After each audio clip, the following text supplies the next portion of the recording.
The afternoon sun filtered through the oak trees at Willowbrook Park, casting gentle shadows across the playground where children's laughter filled the warm spring air. Jessica Reynolds sat on a nearby bench, watching her 7-year-old daughter, Lily, swing quietly back and forth, her long brown hair flowing behind her like silk ribbons. At 34, Jessica had built a successful consulting firm that employed over 200 people. She was known for her ability to solve complex problems and communicate with anyone. But the one person she could not reach was the most important one in her world. Lily had not spoken a single word since the traumatic car accident that had claimed her father's life 18 months earlier. Jessica had tried everything. Speech therapists, child psychologists, play therapy, even expensive specialists from other cities. The doctors assured her that there was nothing physically wrong with Lily's ability to speak. The silence was emotional, a protective barrier her daughter had built around the pain that was too big for a child to process. Today, like so many other days, Jessica had brought Lily to the playground, hoping that being around other children might encourage her to engage with the world again. But Lily remained in her quiet bubble, participating in activities, but never making a sound, communicating only through gentle nods and expressive eyes that seemed older than her years. As Jessica watched, a man approached the swing set with what appeared to be his daughter. He was perhaps in his early 30s, wearing a casual blue shirt and jeans with a kind of easy confidence that suggested he was comfortable in his own skin. The little girl beside him looked to be about Lily's age with blonde hair and an infectious smile. "Hi there," the man said to Lily with a warm, friendly voice. "I am Michael, and this is my daughter, Emma. Would you mind if Emma used the swing next to you?"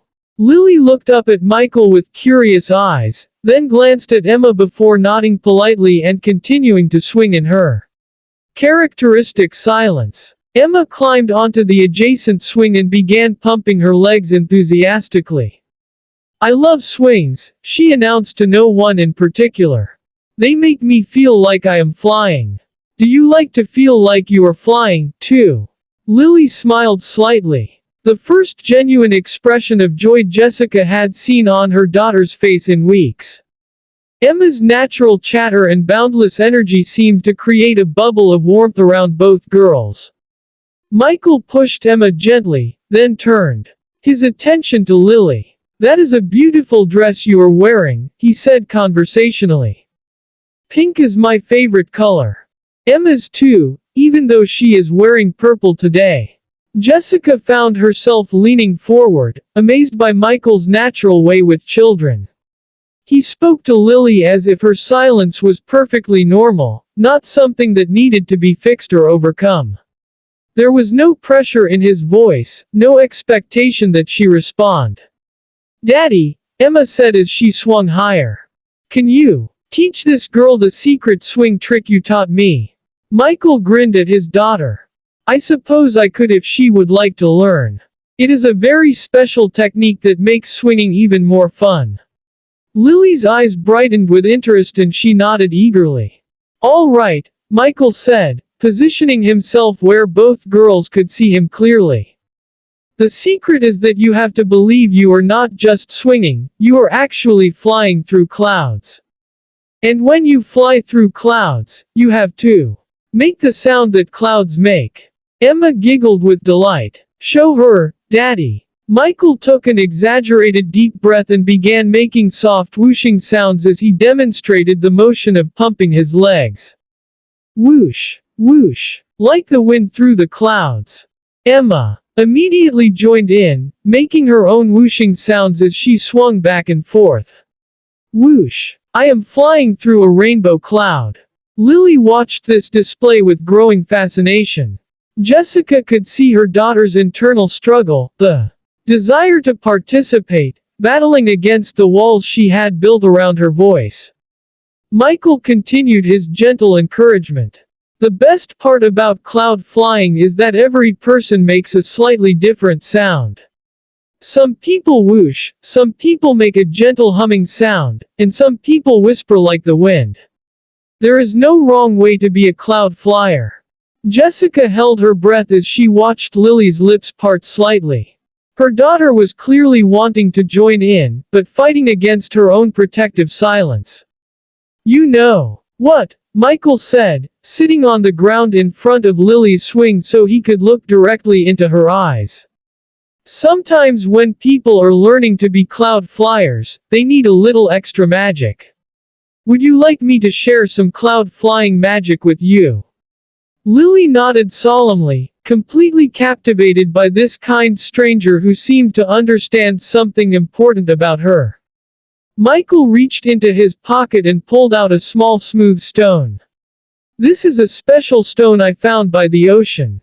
When you hold it and make any sound at all, even the tiniest whisper, it amplifies the magic in your voice and helps you fly higher than any swing has ever gone.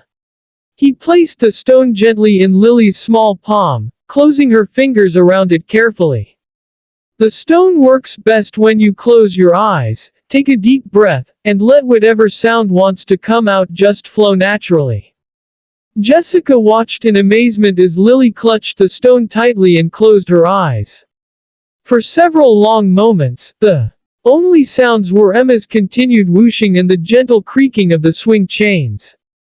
Then, so softly that Jessica almost missed it, came the sound she had been praying to hear for 18 months. Whoosh! It was barely a whisper, fragile as a butterfly's wing, but it was unmistakably Lily's voice. Jessica's hand flew to her mouth as tears sprang to her eyes. Michael's face lit up with genuine joy, as if Lily had just accomplished the most remarkable feat in the world. Perfect! Michael exclaimed softly. That was beautiful cloud flying. I can tell you are a natural. Emboldened by Michael's encouragement and the magic stone in her hand, Lily took a deeper breath and tried again. Whoosh! She said a little louder this time, her voice gaining strength and confidence. Emma squealed with delight. She is doing it. She is flying through the clouds, too. For the next few minutes, both girls swung together, making their whooshing sounds and giggling as they imagined themselves soaring through imaginary clouds. Lily's voice grew stronger with each passing moment, as if the simple act of making sound was rebuilding pathways that had been closed for so long. Jessica approached slowly, not wanting to break the spell that Michael had somehow woven around her daughter. Mama, Lily called out suddenly, her voice clear and joyful. MMA, I am flying through clouds. Listen. The word MMA hit Jessica like a bolt of lightning. She had not heard her daughter's voice say that precious word since before the accident. Tears streamed down her face as she rushed to Lily's swing. I hear you, sweetheart, Jessica managed to say through her tears. You sound absolutely beautiful. Michael stood up, giving Jessica and Lily space for their reunion while keeping a gentle eye on both girls. When Jessica looked at him with overwhelming gratitude, he simply smiled and nodded as if helping children find their voices was the most natural thing in the world. Thank you, Jessica, whispered to Michael. I do not know how you did that, but you just gave me back my daughter. Michael's expression grew thoughtful. I did not do anything special. Lily was ready to speak again. She just needed someone to show her that it was safe. Sometimes we all need a little magic to remember who we are. Over the following weeks, Jessica and Michael began meeting regularly at the playground. Emma and Lily had become fast friends, and their children's bond had created a natural connection between the adults as well. Jessica learned that Michael was a music therapist who worked with children who had experienced trauma. He had an intuitive understanding of how to create safe spaces where healing could happen naturally. The magic stone was not really magic, Michael explained to Jessica one afternoon as they watched their daughters play together. But believing in magic is sometimes exactly what we need to take the first brave step toward healing. Lily's recovery was not immediate or complete. She still had quiet days when the weight of her grief made speaking difficult. But with Michael's gentle guidance and Emma's friendship, she began to rebuild her relationship with her own voice. 6 months later, Jessica and Michael sat together at Lily's school music recital, watching their daughters perform a duet.